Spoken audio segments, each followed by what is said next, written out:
నమస్కారం. మీరు ఎప్పుడైనా ఆలోచించారా? 18 రోజులు జరిగిన యుద్ధం, 18 ఔక్షహీనుల సైన్యం, దాదాపు 40 లక్షల మంది చావు, అన్నదమ్ములే ఒకరినొక్కరు నరుక్కున్న దారుణం. దీనికి అసలు కారణం ఎవరు? చాలామంది దుర్యోధనులు అంటారు, కొంతమంది శకుని అంటారు, ఇంకొంతమంది ద్రౌపది అహంకారం అంటారు. కానీ వ్యాస మహాభారతం లోతుగా చదివితే అసలు యుద్ధ బీజం ఎక్కడ పడిందో కురుక్షేత్రంలో కాదు, హస్తినాపుర సింహాసనం ముందు ఒక యువరాజు తన తండ్రి కోసం చేసిన ఒకే ఒక్క ప్రతిజ్ఞ వల్ల. ఆ ప్రతిజ్ఞే భీష్మ ప్రతిజ్ఞ. ఈరోజు దేవవ్రతుడు భీష్ముడు అయ్యాడు. అదే రోజు కురువంశ వినాశనం కూడా మొదలైంది. ఈరోజు మనం 50 నిమిషాల పాటు శంతనుడి ప్రేమ నుండి గంగమ్మ శాపం వరకు, సత్యవతి ఆశ నుండి మొదలుపెట్టి ఆ ప్రతిజ్ఞ ఎలా మహాభారత యుద్ధంగా మారిందో ఎవరికీ తెలియని 3 రహస్యాలతో సహా మొత్తం తెలుసుకుందాం. చివరి 5 నిమిషాలు అయితే మీరు ఊహించని నిజం ఉంటుంది. అస్సలు స్కిప్ చేయకండి. కథ మొదలయ్యేది మహాభారతంతో కాదు, ఇక్ష్వాకు వంశానికి చెందిన మహాభీషుడు అనే రాజుతో. ఒకసారి బ్రహ్మసభలో అందరూ దేవతలు ఉండగా గంగాదేవి వస్త్రం జారింది. అందరూ తల దించుకుంటే మహాభీషుడు మాత్రం ఆమెనే చూస్తూ ఉండిపోయాడు. దానికి కోపించిన బ్రహ్మ, నువ్వు మానవుడిగా పుడతావని శపించాడు.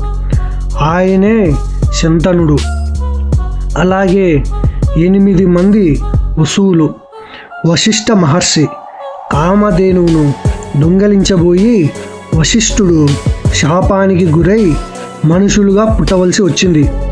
వాళ్ళు గంగను ప్రార్థించారు, అమ్మ మమ్మల్ని కని వెంటనే విడిపించు అని. అందుకే గంగ శంతనుడిని పెళ్ళాడింది. ఒక కండిషన్తో, నేను ఏం చేసినా ఏమి చెప్పినా నువ్వు అడ్డు చెప్పకూడదు అని ప్రశ్నించకూడదు. శంతనుడు ఆ షరతులకు ఒప్పుకున్నాడు. గంగకు ఒక కొడుకు పుట్టగానే నదిలోకి తీసుకువెళ్ళి వదిలేసేది. అలా 7 మంది వసువులను విడిపించింది.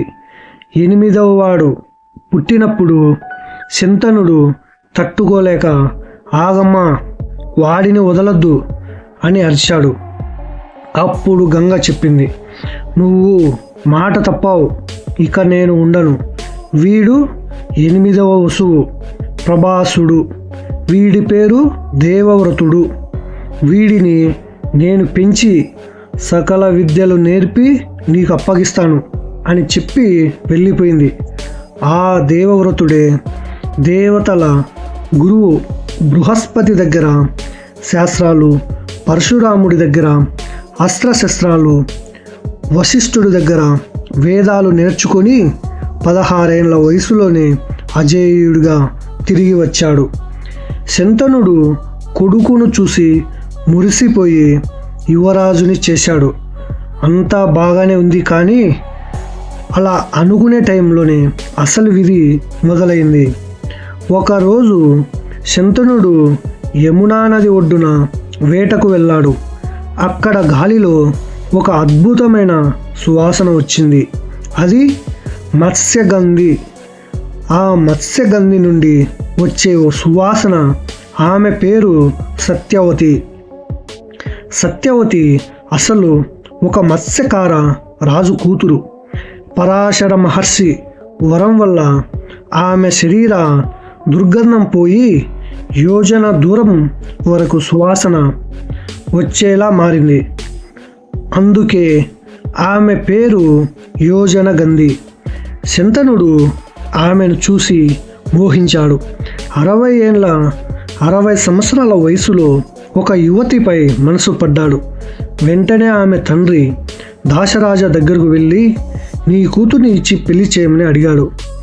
దాశరాజు చాలా తెలివైనవాడు. అతను అలా అన్నాడు, మహారాజా, నా కూతుర్ని ఇస్తాను, కానీ ఒక కండిషన్, ఒక షరతు. నా కూతురికి పుట్టే కొడుకే హస్తినాపురానికి రాజు కావాలి. శంతనుడు ఆశ్చర్యానికి గురయ్యాడు, షాక్ అయ్యాడు. ఎందుకంటే అప్పటికే దేవవ్రతుడు ఆ రాజ్యానికి యువరాజు. అతడు సాక్షాత్తు దేవతలను కూడా ఓడించగల శక్తి గలవాడు. అతనికి అన్యాయం ఎలా చేస్తాను? ఏమీ మాట్లాడకుండా తిరిగి రాజ్యానికి వచ్చేశాడు. రోజులు గడుస్తున్నాయి. తిండి తినడం లేదు, నిద్రపోవడం లేదు. ఇది గమనించిన దేవవ్రతుడు తండ్రి బాధ ఏంటో తెలుసుకోవడానికి మంత్రిని అడిగాడు. విషయం తెలిసింది. వెంటనే దేవవ్రతుడు రథం ఎక్కి దాశరాజు దగ్గరికి వెళ్ళాడు. ఇక్కడే అసలు సీన్ జరుగుతుంది. ఇదే మహాభారతానికి మొదటి ముడి. దేవవ్రతుడు దాశరాజుతో అన్నాడు, నా తండ్రి సుఖం కోసం నా తల్లి సత్యవతికి పుట్టబోయే కొడుకు రాజు అవుతాడు. నేను రాజ్యాన్ని వదులుకుంటాను. దాశరాజు నవ్వి అన్నాడు, నువ్వు గొప్పవాడివి, వదులుకుంటావు. కానీ నీకు పుట్టే కొడుకులు ఊరుకుంటారా? వాళ్ళు నా మనవడితో యుద్ధం చేస్తారు. ఆ మాట దేవవ్రతుడి గుండెల్లోకి గుచ్చుకుపోయింది. అప్పుడు తన తల ఆకాశం భూమిపై దద్దరిల్లేలా ఆ యువరాజు 2 చేతులు పైకెత్తి ఒక భయంకరమైన ప్రతిజ్ఞ చేశాడు. నేను ఈ రోజు నుండి ఆ జన్మ బ్రహ్మచారిగా ఉంటాను. నాకు వివాహం లేదు, సంతానం లేదు, రాజ్యం లేదు. నా తండ్రి వంశాన్ని నిలబెట్టడానికి నా జీవితాన్ని త్యాగం చేస్తున్నాను. అది వినగానే దేవతలు పూలవాన కురిపించారు. భీష్మం భీష్మం, ఇది భయంకరమైన ప్రతిజ్ఞ అని అరిచారు. అప్పటి నుండి దేవవ్రతుడు భీష్ముడయ్యాడు. తండ్రి శంతనుడు ఈ విషయం తెలిసి పరుగున వచ్చి ఏడ్చాడు. భీష్మ, నా సుఖం కోసం నీ జీవితాన్ని నాశనం చేసుకున్నావా అని. అప్పుడు కొడుకు త్యాగానికి మెచ్చి నీకు ఇచ్చా మృత్యువును ప్రసాదిస్తున్నాను. నీ ఇష్టం వచ్చినప్పుడే నీకు మరణం వస్తుంది అని వరం ఇచ్చాడు. చూడటానికి ఇది వరంలా కనిపిస్తుంది, కానీ ఇదే శాపంగా మారింది. ఇప్పుడు మీరు అడగవచ్చు, భీష్ముడు త్యాగం చేశాడు కదా, మంచిదే కదా. ఇప్పుడు మీరు అడగవచ్చు, భీష్ముడు త్యాగం చేశాడు కదా, మంచిదే కదా జరిగింది, మరి యుద్ధం ఎలా వచ్చింది అనే కదా. ఇక్కడ మనం 3 పాయింట్లు అర్థం చేసుకోవాలి. సత్యవతికి 2 కొడుకులు పుట్టారు. చిత్రగంధుడు, విచిత్రవీర్యుడు. 2 అసమర్థులు. చిత్రగంధుడు గంధర్వుడితో యుద్ధంలో చచ్చిపోయాడు. విచిత్రవీర్యుడు రోగంతో చనిపోయాడు. వాళ్ళకి పిల్లలు లేరు. అప్పుడు వంశం నిలబడాలంటే భీష్ముడు రాజు కావాలి. సత్యవతి స్వయంగా భీష్ముడిని అడిగింది, నాయనా, ప్రతిజ్ఞ వదిలేసి రాజ్యాన్ని అంబాలికలను ఏలుకో అని. కానీ భీష్ముడు ఒప్పుకోలేదు. ప్రాణం పోయినా ప్రతిజ్ఞ వీడను అన్నాడు. దానివల్ల ఏమైంది?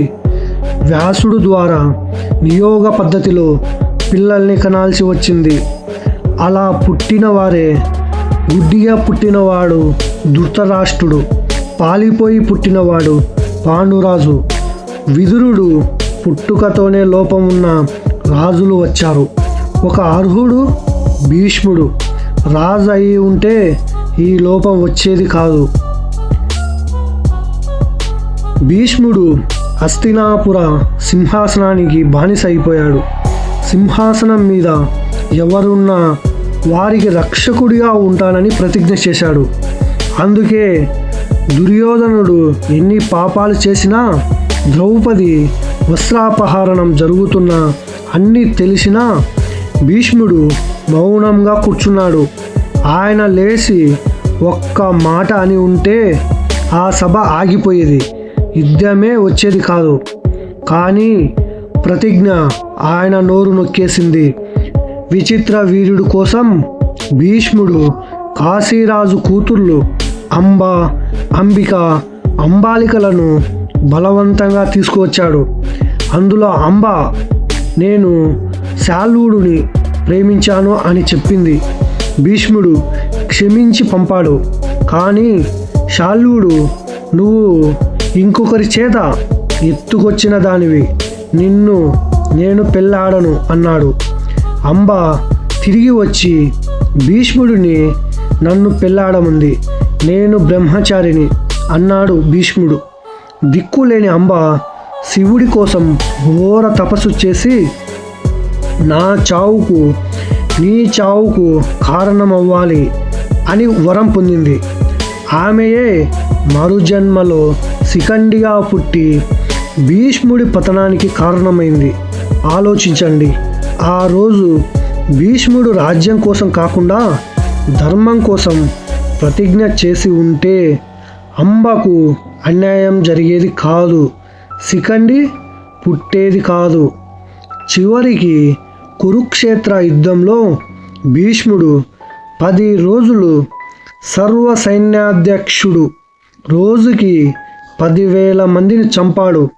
పాండవులను గెలవనివ్వలేదు, కౌరవులను ఓడనివ్వలేదు. చివరికి కురుక్షేత్ర యుద్ధంలో భీష్ముడు 10 రోజులు సర్వ సైన్యాధ్యక్షుడు, రోజుకి 10,000 మందిని చంపాడు. పాండవులను గెలవనివ్వలేదు, కౌరవులను ఓడనివ్వలేదు. చివరికి అర్జునుడు శిఖండిని అడ్డు పెట్టుకొని బాణాలు వేస్తే భీష్ముడు కావాలనే పడిపోయాడు. ఎందుకంటే ఆయనకు తెలుసు తాను బతికున్నంత కాలం ఈ యుద్ధం ఆగదు, ధర్మం గెలవదు అని. అంపశయ్య మీద 58 రోజులు ఉన్నాడు. ఉత్తరాయణ పుణ్యకాలం కోసం ఎదురు చూసి ప్రాణం వదిలాడు భీష్ముడు. చనిపోతూ ధర్మరాజుకి రాజనీతిని బోధించాడు భీష్ముడు. కాబట్టి భీష్ముడు ప్రతిజ్ఞ తప్ప కాదు, ఆయన త్యాగం గొప్పదే. కానీ ఆ త్యాగం ధర్మం కంటే పెద్దదైపోయింది. ఒక వ్యక్తి ప్రతిజ్ఞ కోసం మొత్తం వంశం తప్పుదారిలో వెళ్తున్నా ప్రశ్నించలేని పరిస్థితి వచ్చింది. శ్రీకృష్ణుడు భగవద్గీతలో చెప్పినట్టు ధర్మం కంటే ప్రతిజ్ఞ ఏదీ లేదు. ప్రతిజ్ఞ ధర్మాన్ని కాపాడాలి, ధర్మాన్ని చంపకూడదు. భీష్ముడు ధర్మాన్ని కాపాడటం కోసం ప్రతిజ్ఞ చేసి చివరికి అదే ప్రతిజ్ఞ వల్ల అధర్మాన్ని చూస్తూ మౌనంగా ఉండిపోయాడు. అదే మహాభారత యుద్ధానికి అసలు బీజం. మీకు ఏమనిపిస్తుంది? భీష్ముడు చేసిన త్యాగమా, లేక ఆయన మొండితనమే కురు వంశాన్ని నాశనం చేసిందా? ఈ వీడియో నచ్చితే లైక్ చేయండి. మహాభారతంలోని 100 రహస్యాలు ప్రతిరోజు ఒకటి మన ఛానల్లో వస్తాయి. అందుకే ఇప్పుడే సబ్స్క్రైబ్ చేసి ఐకాన్ బెల్ కొట్టండి. తరువాత వీడియోలో గాంధారి 100 మందిని ఎలా కన్నది, ఆమె గర్భం 2 ఏళ్ళు ఎందుకు ఉంది అనే దారుణమైన రహస్యంతో కలుద్దాం. జై శ్రీకృష్ణ.